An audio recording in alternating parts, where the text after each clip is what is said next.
What's going on, guys? It's Fantasy Stock Exchange here. And today, we're going to be bringing you the first installment of the ranking series we're going to do over here at the Fantasy Stock Exchange YouTube channel. Starting off with the quarterbacks. When I say rankings, we're in Dynasty season. We'll get into redraft later on, but we just finished up the NFL draft. You guys are in your rookie drafts. You guys are starting new startup drafts.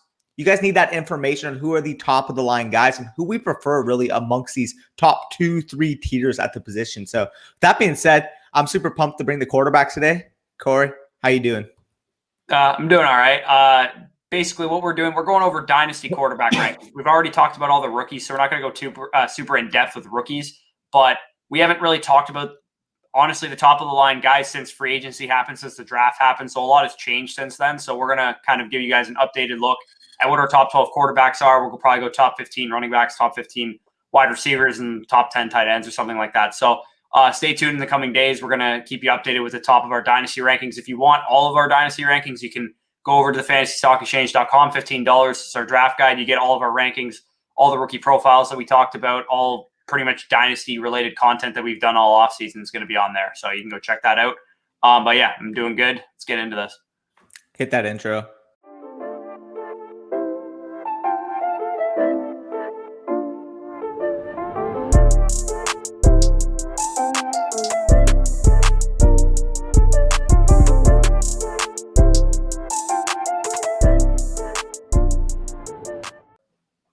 Okay, so we're going to start off with number one. And Taysom Hill, very good option. I mean, he should be the Dynasty QB1 for the foreseeable future. No. Get into the real number one. Get into the best quarterback in the league with one of the best weapons groups. Take it away, Corey.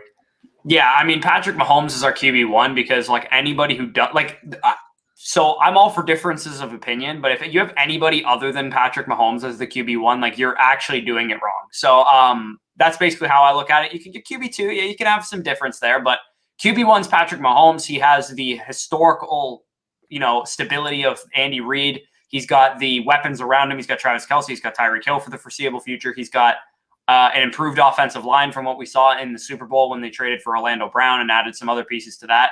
And he signed a 10-year contract, and he's the most talented, best quarterback in the league. So this is a guy that in the superflex draft is the 101. If you don't want to pick him, trade down like Danny does. If you I still would pick him 101 because he is the most safe and secure asset in Dynasty fantasy football right now.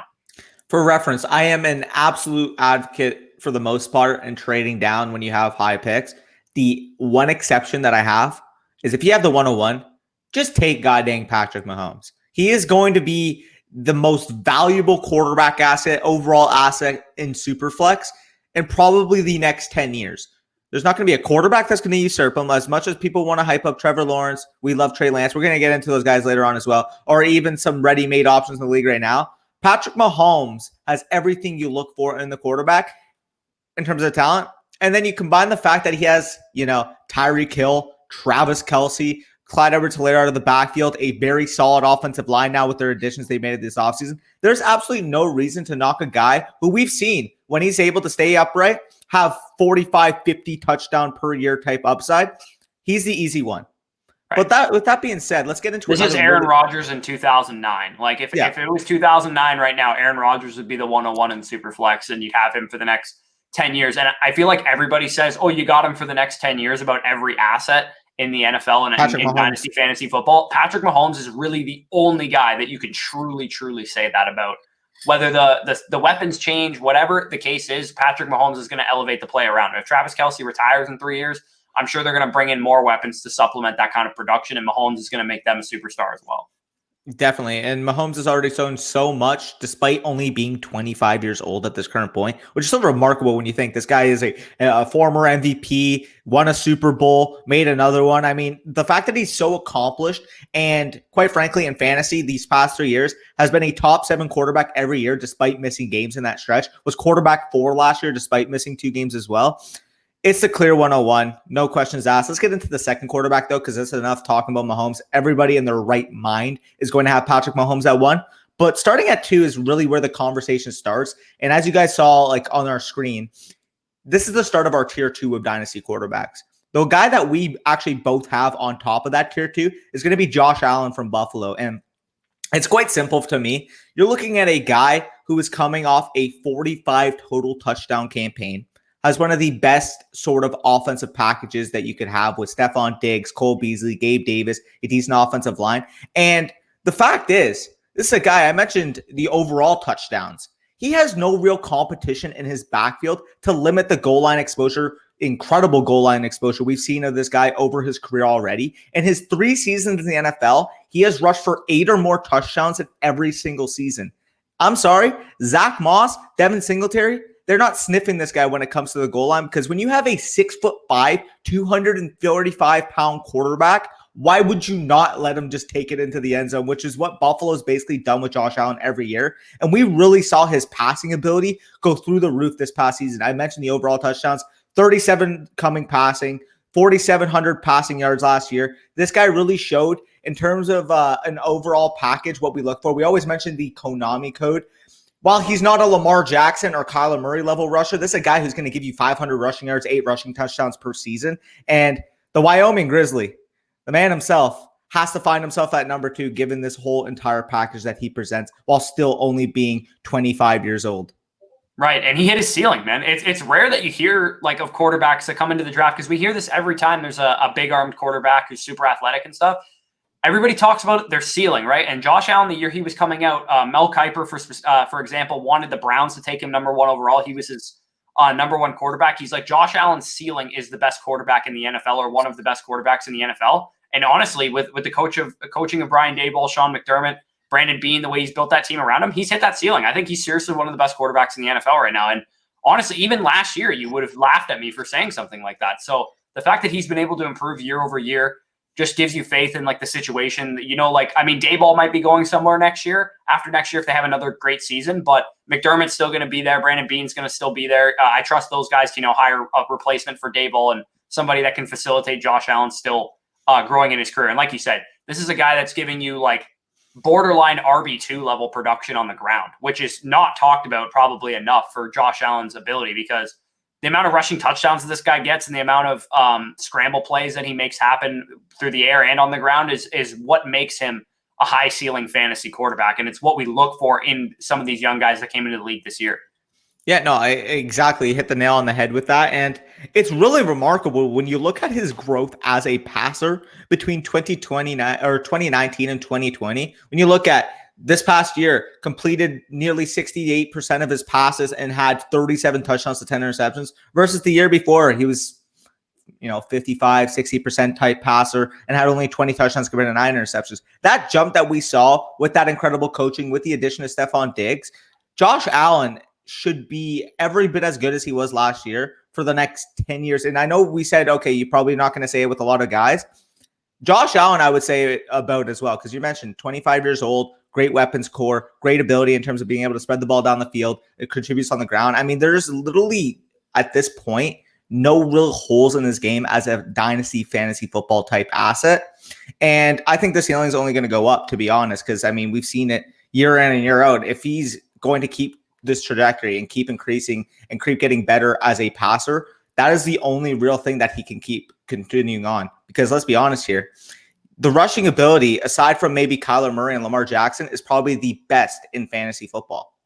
Right. Yeah, I totally agree. I think Josh Allen's secure, like very comfortably my QB2. He's in a tier with a bunch of other guys, which we're going to get into right now. I'll let you get into your homer pick at QB3. So currently right now, me and Danny have a different QB3, but we're going to start with Danny's QB3 because I kind of want to talk about my QB3 and 5 in tandem, which are consensus 4 and 5 for us. So get into Prescott. Yeah. So again, Corey mentioned we basically have the same 3 and 4, except we have them flip-flopped. You guys are going to see who Corey's 3, my 4 is following the Prescott, but it's really easy for me. Call me biased, call me a homer, call me all you want, but this is my way too early 2021 NFL MVP. Dak was on pace to legitimately tear up the league in 2020 prior to that unfortunate ankle injury, which cost him the entire 2020 season. Relatively short. We're talking about a guy who only played 4.5 games this past year. Yet in those 4.5 games, had nearly 1,900 passing yards and 9 passing touchdowns, which is insane. When you're looking at it as a whole, though, not only is Prescott coming back, the Cowboys all-pro bookend tackles with Tyron Smith and La'el Collins are both coming back as well. You're mentioning a guy who's also returning to arguably a top 3 offense in the entire league in terms of supporting cast, which averaging 31 fantasy points per game last year. And similar to Josh Allen, you're getting the whole package in terms of elite passing upside. He had 4,900 yards and 30 touchdowns in 2019, combined with the fact that he's able to do some on the ground as well. 24 career rushing touchdowns in 69 games played. In an expected 2021 healthy slate, I won't be shocked. Again, this is a 17-game season, but I won't be shocked if we're talking about Dak putting up 5,000 passing yards, 40 total touchdowns, being in that MVP race through the end. And in my opinion, outside of Mahomes, weapons core, and KC, Dak really has the most safe situation amongst fantasy quarterbacks. You mentioned those weapons in Dallas. Amari Cooper, Ezekiel Elliott, CeeDee Lamb, Michael Gallup, an offensive line that should be much improved this year. This is a guy who I just don't see not finishing in the top 3 in fantasy this upcoming year. Yeah, and I think he's right. Like, he's my QB4, so he's slightly behind the guy that I have a QB3, and the reason, I'll get into the reason in a second. But yeah, Prescott from a passing perspective is probably the 3rd safest quarterback in this kind of range, because he has the passing weapons that he does. And I would argue that my own team has better passing weapons than the Dallas Cowboys, but if nothing else, they're at least a top 5 weapons core when you factor in the offensive line and all that stuff. Plus, Dak in his own right is kind of doing what Josh Allen did prior to this this year as well. He was getting better every year of his career. He was kind of, coming into this in the league as a good quarterback. Then he became a pretty good quarterback, and then he became a really good quarterback, and he was on his way to becoming a great quarterback or an excellent quarterback this year. So that's exactly. I'll let you run down the Dak Prescott stuff. We're going to get into my number 3 quarterback, your number 4 quarterback. Our consensus tied for 3rd quarterback is Lamar Jackson, quarterback for the Baltimore Ravens. Between Kyler Murray and Lamar Jackson, who Kyler Murray is our QB5, I think one is overrated as a passer and one is underrated as a passer, because we often see that Kyler Murray is kind of talked up as like a potential QB2 in dynasty drafts, and Lamar is more so shrugged off as a guy that's always going to struggle as a passer. But when you look at their actual metrics as a passer, they're almost identical, almost. Like, even last year, Lamar Jackson ranked number 4 in air yards per attempt, number 16 in air yards, adjusted air yards per attempt at 7.1, top 10 in clean pocket completion percentage. And he's throwing to Marquise Brown and Miles Boykin and guys that just aren't that great of NFL receivers. So the additions that they made, Rashad Bateman in the draft, Tylan Wallace in the draft, they brought in Sammy Watkins, if that helps anybody in the world. But I think with the additions that they made, I think Greg Roman talked about it immediately. They're going to move to a little bit more of a pass-heavier approach. I mean, they're still going to probably only pass the ball 480, 500 times, but that's still 80 to 100 more pass attempts than they've been passing the last 2 years. And obviously, between Lamar and Kyler Murray, we know that they both give you great rushing, but Lamar's is at another level. Like, it is, Kyler's is probably the 2nd best in the league, but Lamar's is a tier gap between him and Kyler Murray.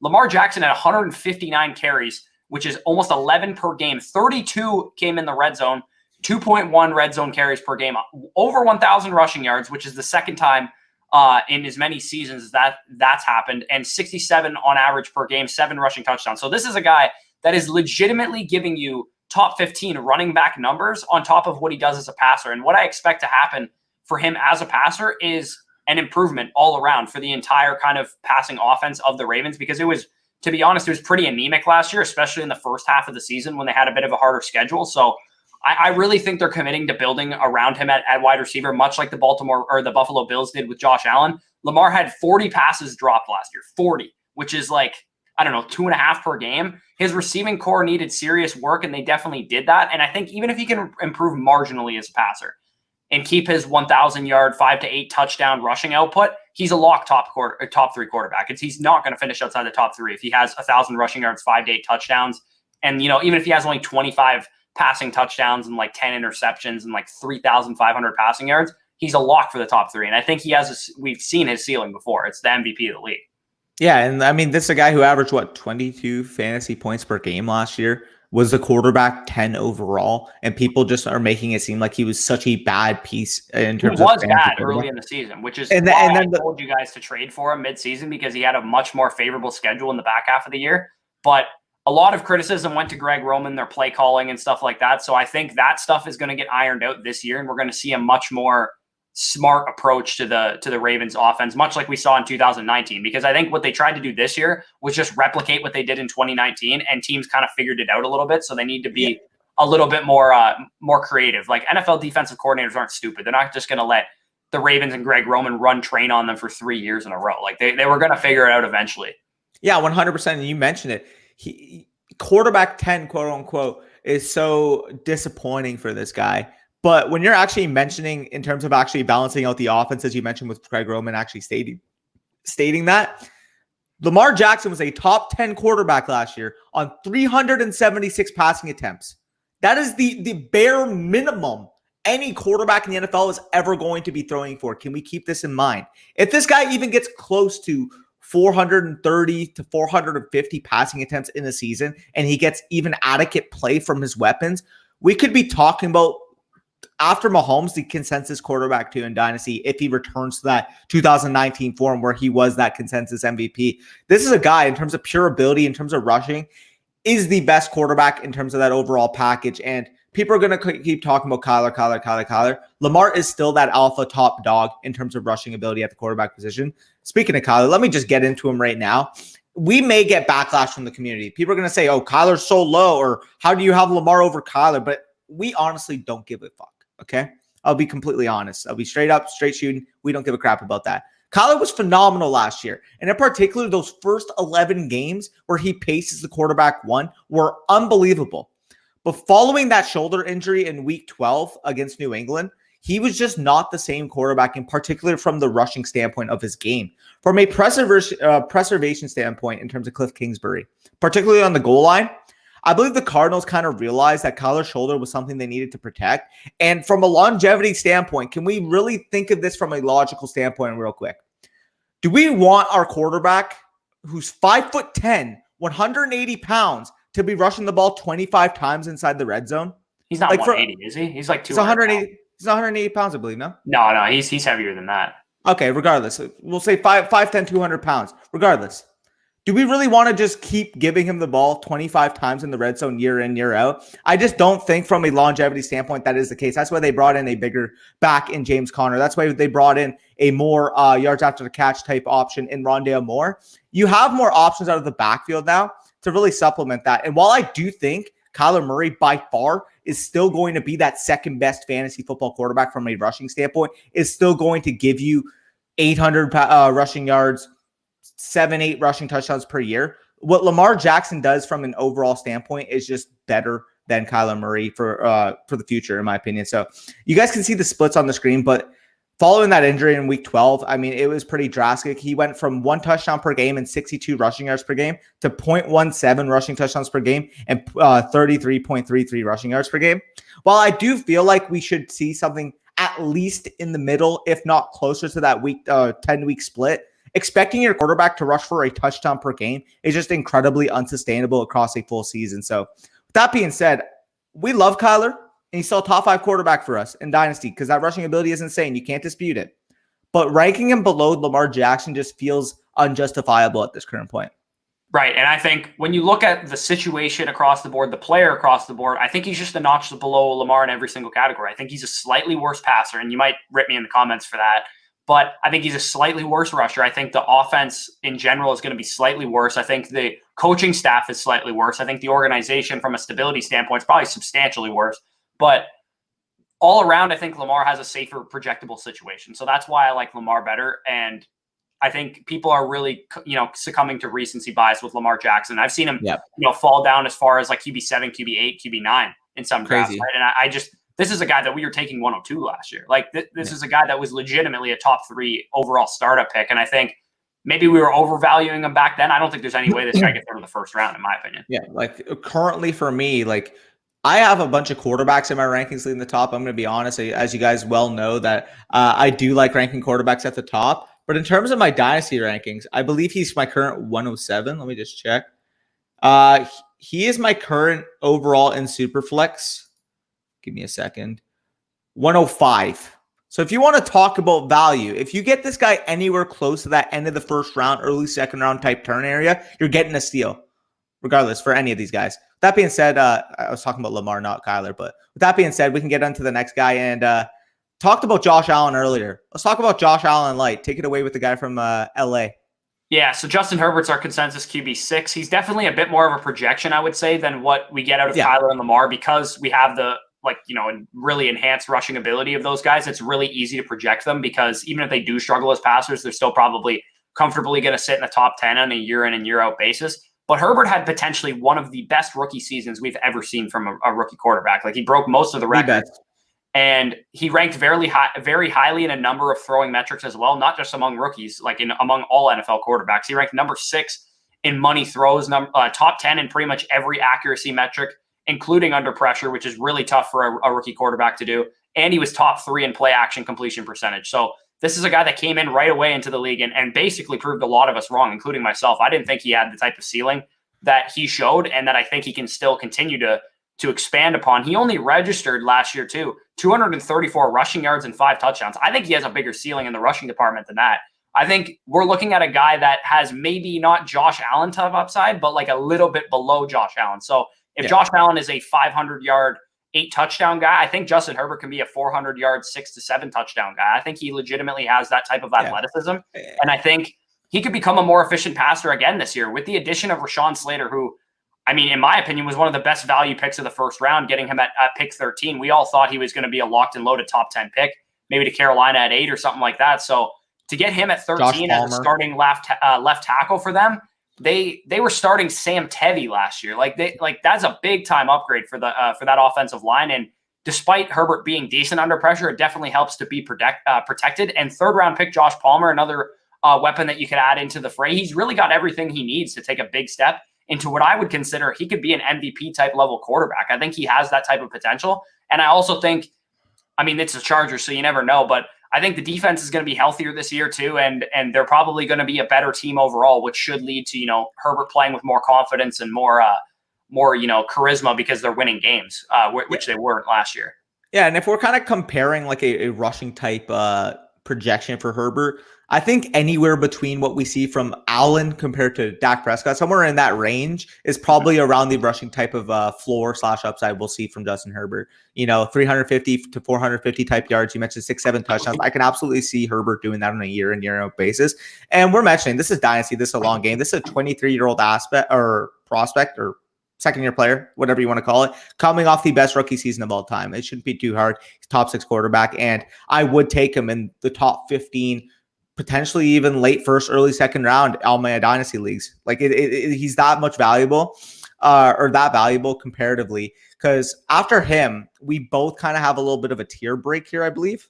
Yeah, especially with the news of Deshaun Watson. We'll get into him a little bit later. But we'll just talk about Trey Lance, because obviously Deshaun Watson's dealing with this stuff. You guys have heard the spiel by now. You guys have heard our thoughts on Trey Lance. If you guys want more information than what I'm about to provide, watch previous videos on the channel. You can see our rankings. You can see our rookie mock drafts. You can see everything that we have in terms of dynasty rookie fantasy quarterback content. But let's keep it short.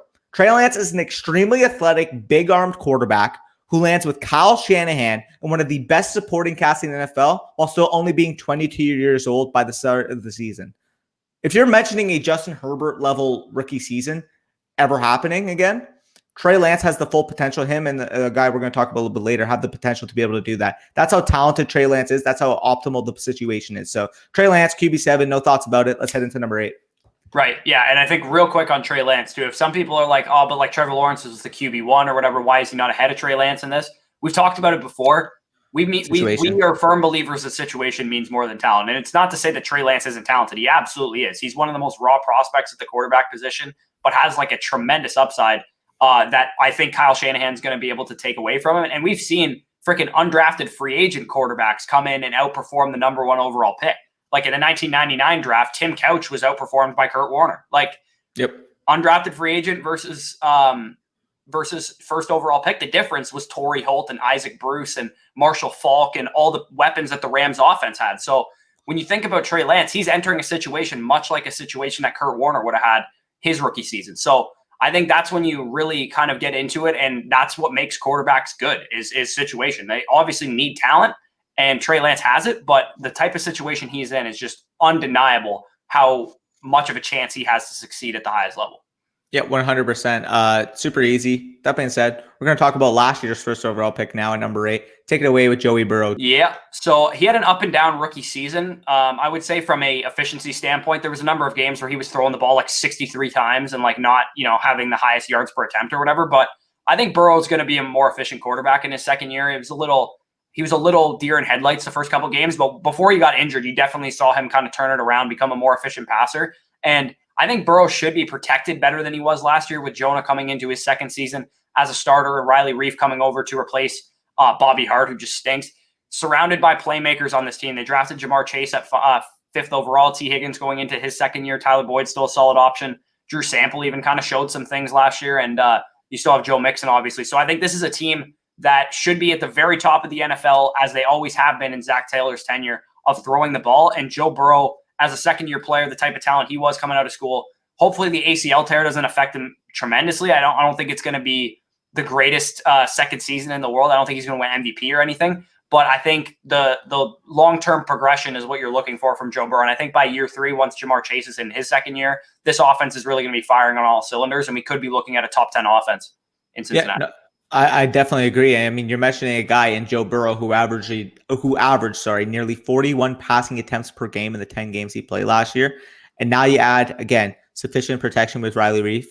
You add Jamar Chase at 5th overall in the draft. I mean, we could be talking about a guy who is one of the best pure passers in the NFL, who's going to be that consistent 30, 35 passing touchdown per year type guy with the weapon score and hopefully improved protection that he should have. So I absolutely agree. I mean, he was the consensus number 1 overall pick last year for a reason. And I see everything continuing swiftly following that ACL tear this past season. Yeah, and when you think about a guy that had in superflex leagues, we always do this, right? We're always like, this guy is going to be a better quarterback because he's younger or whatever. But the thing that causes us to rank younger quarterbacks higher than somebody like Russell Wilson, for example, because we do have Joe Burrow ranked higher than Russell Wilson, is because there's so much uncertainty with some of these veteran quarterbacks, man. Like Aaron Rodgers, like, is he going to be better this year than Joe Burrow for fantasy? Probably, like, definitely, I would say if he plays for Green Bay. But the issue is we have 4 years that Joe Burrow is going to be a starting quarterback in the NFL, at least, because he's on his rookie contract with a 5th-year option as the first overall pick. And that's not something you can say about Ryan Tannehill. You can't even say he's going to be a starter for the next 4 years. Like, so that's why we kind of overvalue these rookie quarterbacks on rookie deals, because we know that they're within team control and things like that. With Matt Ryan, with Derek Carr, with Kirk Cousins, some of these later guys that might outperform them this year, we don't know what their job security is long-term. Yeah, no, I fully agree. So with that being said, I can get into we still have another one. You can get into our consensus number 9 and your number 7. Take it away with a guy that would be much higher if not for the legal complications that he has currently. Yeah, Deshaun Watson is my QB7. He would legitimately be my QB2 if he didn't have like the legal complications as well as his state of the Texans right now, where we don't know if he's going to get traded once the complications are over. We don't know if he's going to stay there. Regardless, this time next year, I expect both of those things to resolve themselves, the legal complications and the situation with the Texans. Whether he's still the Texans quarterback, it's probably unlikely. I expect him to be a Denver Bronco, a Miami Dolphin, a Carolina Panther this time next year. And for a rebuilding team, especially if you're in a startup draft and you're in the 3rd, 4th round and Deshaun Watson's still on the board, take the discount, because this guy is a bona fide top 5, top 8 pick in a startup if he has none of these concerns and he's on the Carolina Panthers right now, because he's too talented to be falling as far as he has. And even in this rough situation, even if he's suspended the whole season, he'll be back and ready to go by 2022, probably on a new team, and should be a locked and loaded top 3 type of dynasty quarterback this time next year. And if you take him in startups as the QB8, QB9, QB10 this time this year, especially if you're rebuilding, you don't even plan on competing this year, that's how you really get an advantage in fantasy. And you personally took advantage of this on a rebuilding team and are looking at startup. Yeah, we could talk about that real quick. I got him, I believe, in the 5th round. Let me just double check the draft board. And for me, I'm in a situation where, okay, I know I'm not going to compete this year in that league. I traded a bunch of my team. I have 5 first rounders, 3 second rounders for next year. So I'm pretty much stocked up to compete year 2 and on. Deshaun Watson fell to me at the 508, and I really evaluated myself. I'm like, I can't pass this up. Despite having Trey Lance, despite having Dak Prescott. I secured Deshaun Watson. And if everything comes back clear and this guy's able to play this year, or even if he misses a year and I get him for next year on and I got him at the 508, I'm going to be entering 2022 with legitimately 3 of the top 7 quarterbacks in Dynasty, according to my rankings, which would just be absolute dream. Absolute dream. Because let's be honest here, in a superflex, you cannot have enough superstar level quarterbacks on your team. Quite simply, in terms of scarcity, in terms of teams that are always looking for quarterback upgrades, because let's be honest, they're going to take the Derek Carrs. They're going to take the last year, for example, if you took a Drew Brees in your startup, if you took, who are the other one? Drew Lock in your startup. Like usually 4 to 5, 6, 7, 8 of these quarterbacks are not going to be starters a year from now, right? So we could be looking at a situation next year where Kirk Cousins isn't a starter. We could be looking at a situation next year where Derek Carr isn't a starter, where, I don't know, whoever else isn't a starter. And like Sam Darnold might not be a starter. Like we're in situations in the NFL. They call it the not for long league for a reason. Like you don't get a long leash as a quarterback in the NFL. So some of these guys that are on rookie contracts that have a lot of job security, at least for the next 2 to 3, maybe 4 years, that's really, really valuable because, again, like I said, anybody past like QB 10, QB 12 is not going to have that luxury. Yeah, 100%. And when you're talking about pure ability of Watson, I'm sure we don't really need to explain ourselves on it. If you guys are watching fantasy football, I'm sure you realize how talented of a player Watson is. But this is a guy in his 3 years since his rookie year where he got hurt after 7 games, where he was on historic levels of pace in terms of a passing projection, had 1,700 yards in 7 games, 19 touchdowns in 7 games as a rookie. But if you actually project it forward, from 2018 to 2020, he was a quarterback 5 in every single year, despite dealing with, we'll say, a less than optimal situation with the Texans. He was like a legitimate MVP candidate on one of the worst teams in the NFL last year. Yeah, 100%. So I fully agree. With that being said, we can kind of move off and go to another generational type prospect, if you will, because we mentioned basically in terms of what Patrick Mahomes is doing, in terms of who can really challenge the crown of Patrick Mahomes being the best quarterback in the league. And if you ask the consensus NFL Twitter, if you ask the consensus NFL scouts, any quarterbacks in the upcoming years that have the level of talent to be able to be in that tier, it's going to be Trevor Lawrence. The reason why he is only at number 10 for us is the landing spot. I mean, when you're talking about the player himself, this is a 22-year-old generational quarterback prospect. He has the requisite big arm. He has the requisite mobility. And quite frankly, if this guy hits his peak, we're talking about Josh Allen. We're talking about Justin Herbert in terms of level of passing upside, rushing upside. He has that package, 6'6", 220-pound frame. The problem with him as to why he's only at 10 is because of that situation in Jacksonville. We have yet to really see how it develops. But in terms of a player himself, if this guy's making it to the mid to late second in a super flex draft, I'm taking him there any chance I get. Because quite frankly, I mean, we haven't seen a quarterback prospect come out with this level of raw gifts since Andrew Luck. Right. And you have him at 8. I have him at 12. So we have a bit of a difference here. I have been adamant saying I will not draft Trevor Lawrence anywhere. Like I'm okay missing out on Trevor Lawrence as a prospect. I think the ability is absolutely very evident. I've watched his film. He is the second highest quarterback I've ever graded behind only Joe Burrow last year.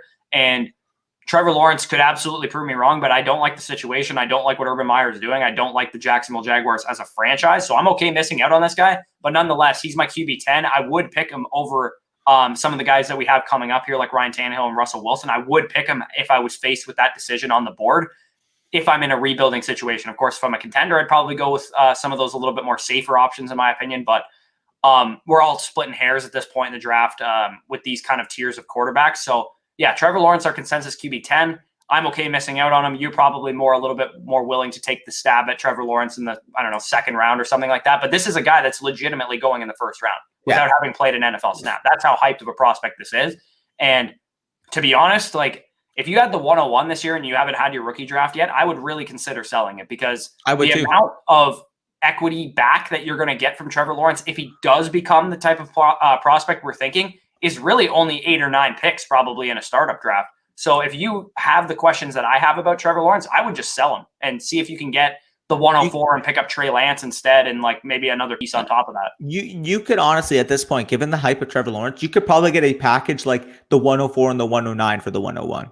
Yeah. And if I'm faced with that straight up, I am taking those picks regardless. Because if you ask me right now, would I rather have Trevor Lawrence, or would I rather have Trey Lance or Justin Fields and let's say Devonta Smith / Javonte Williams? I'm taking the package 101 times out of 100. It just goes to show, first of all, if Trey Lance is there at 104, I have him straight up over Lawrence. So don't get me wrong, I love Lawrence the player, but in terms of his overall value right now, can we just pump the brakes a little bit and acknowledge the fact that Jacksonville is not the optimal spot we want him to go to? Anyways, with that being said, we can kind of get off the spiel here. Let's go into the next quarterback on the list. That's actually going to be the aforementioned Ryan Tannehill that you briefly talked about in terms of a contending piece. Ryan Tannehill fits that bill for the Tennessee Titans. Yeah, so Tannehill right now is in kind of a tough situation, I would say, because he just lost his offensive coordinator in Arthur Smith, who's now the head coach of the Atlanta Falcons. He also lost his number 2 and number 3 targets from last year with Corey Davis and Jonnu Smith both departing, and they really didn't replace them. They brought in Josh Reynolds, they brought in Dez Fitzpatrick, but those are guys that are Josh Reynolds has proven that he can produce in the NFL, but not at the level that Corey Davis was last year. So this Titans offense as a whole could be a sneaky regression candidate type of team this year. They might only be like a 7-9 win team that we're kind of giving them a little bit too much credit that they're going to just win 11, 12 games like they have the past, couple of years or so. So if all these factors are significant, we could see a regression from Ryan Tannehill because we know he's been one of the most efficient quarterbacks over the last few seasons, like right up there with Patrick Mahomes and whoever else you want to compare him to.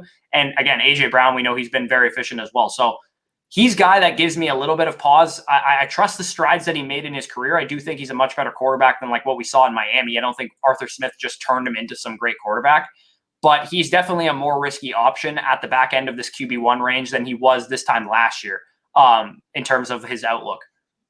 Yeah, no, I fully agree. Again, the reason why you're going to hear about the number 12 on our list, and the majority of people are going to say, how do you have Ryan Tannehill ranked over the number 12 on your list? And this really comes down to the fact that they're both represent the same thing. I mean, they're both 32-year-old quarterbacks.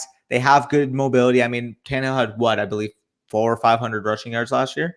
He gives you something in the rushing game. I don't know if 400 or 500 yards. He probably okay. So he had 300 rushing yards and 7 rushing touchdowns. He had 33 passing yards and 33 passing touchdowns and 7 interceptions. Finishes the quarterback 8. The reason why we have Tannehill over the number 12 on our list is simply due to really week-to-week consistency. I mean, I'm going to talk about the guy 12 on our list, but Tannehill, from a consistent basis last year, you really knew what you were getting every single week. You're probably getting between 18 to 25 points. He was going to be steady. He is the perfect. If you can get this guy specifically as the quarterback 2 for your team on a contending team, he is going to be absolute money in the bank for you. And in general, you mentioned their core, losing Davis, losing Jonnu. I'm not as worried as most, simply because AJ Brown is that level of a talent. They brought in Josh Reynolds, brought in Dez Fitzpatrick, who I think could be sufficient 2-3 type options on this team.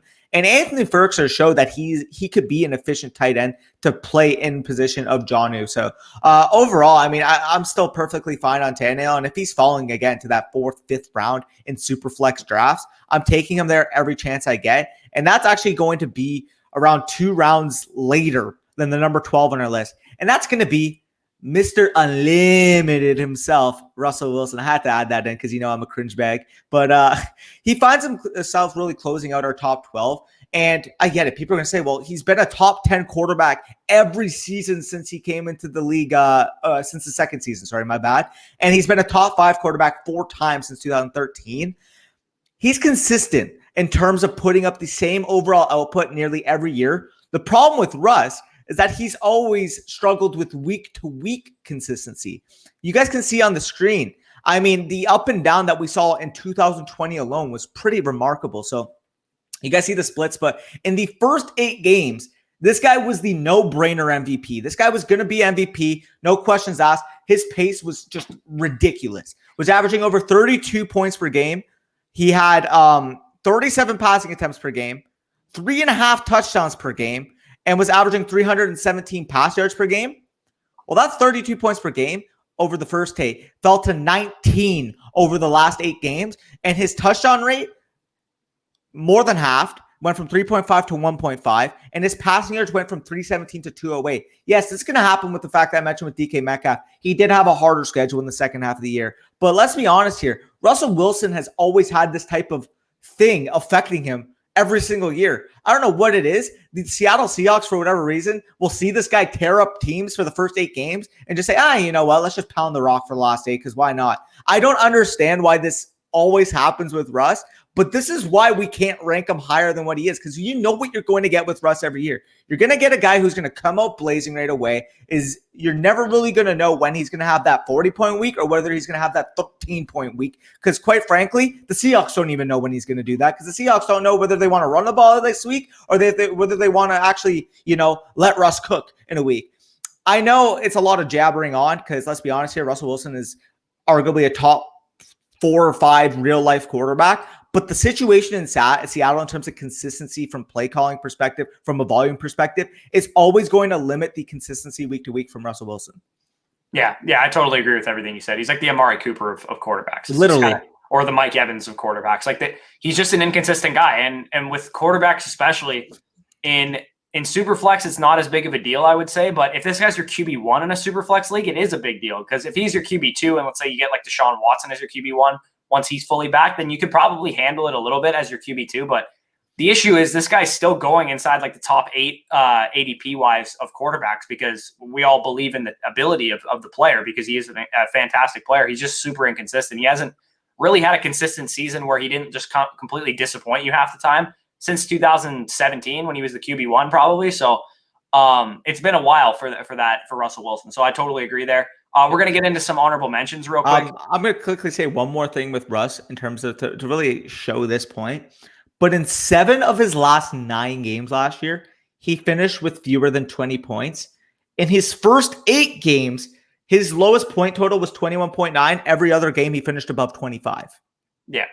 So there you go. Anyways, let's get into the high candidate about halfway through the season, if you want to look at it that way. So maybe in redraft, you draft him, but then you trade him, because that's usually what happens. So there you go. The honorable mentions that we're going to talk about, we got 2 rookies that we've talked about ad nauseum in terms of their landing spots and their talents and stuff. But Zach Wilson and Justin Fields, I believe Zach Wilson's my quarterback 13 or 14. So I really believe in him long term. And again, I'll just echo the points that I've already said. He's under contract for 4 years, 5 with a 5th-year option. So he's going to be a starter for the next couple of years. And that's important for Superflex leagues, just being a starter in general. And especially in a situation that I think Zach Wilson's in, where he's in ideal offense for him. They're starting to build around him. And then Justin Fields, a little bit more concern for me than there is for you. I have him at like 15 or 16. I think you have him even 10. He's your QB 10. So I'm the one who's bringing the rating down on him. I've already outlined my concerns with the Bears organization. It could be a little bit of a dicey situation a year from now if Pace and Nagy might be on the ropes in terms of their jobs. Allen Robinson's only on a franchise tag. They don't have a first rounder next year to build around him if they need to draft an offensive lineman or a wide receiver.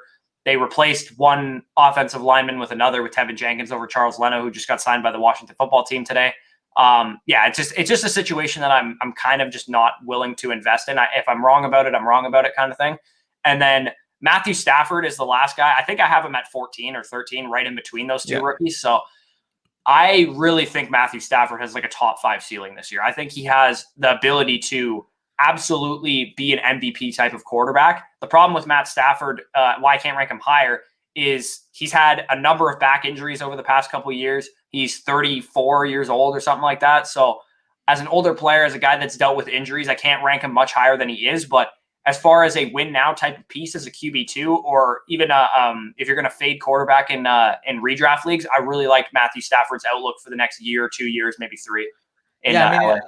Prior to Matt Patricia coming in for the Lions, if you talk about his career since 2011, because 2009, 2010, he kind of dealt with injuries.